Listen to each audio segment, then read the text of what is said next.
Uncle আমার অনেক ক্ষুধা লেগেছে, আপনি এই বাটিটাকে রাখুন আর আমাকে কিছু খেতে দিন। এই বাটিটা তো 5 টাকারও না, চল ভাগ এখান থেকে। তোমার কি হয়েছে? বন্ধুরা এরপর আমি ওই ছোট বাচ্চাটাকে খাবার খাওয়াই। এই নাও আরামসে খাবার খাও বাবু। থ্যাংক ইউ দিদি। আজকে আমি সকাল থেকে না খেয়ে আসি। বাবু তোমার মা বাবা কি করে? আমি জানি না দিদি, আমার মা বাবা কোথায়? এটা কি, এই বাচ্চাটা তো কোনো মা বাবাই নেই। দিদি তুমি কি আমাকে রাখবে তোমার সাথে? না না বাবু, আমি তোমাকে রাখতে পারবো না, আমি জব করি, ওখানে আমার সময় দিতে হয়।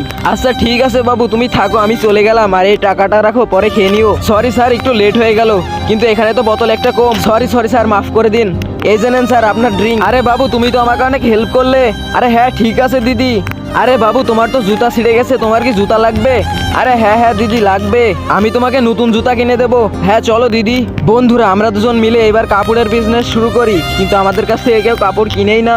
এরপর সিন্টুর কিছু বন্ধু আসে এবং আমাদের হেল্প করে। বন্ধুরা নেক্সট পার্ট দেখার জন্য তাড়াতাড়ি কমেন্ট করো, সাবস্ক্রাইব গাইজ।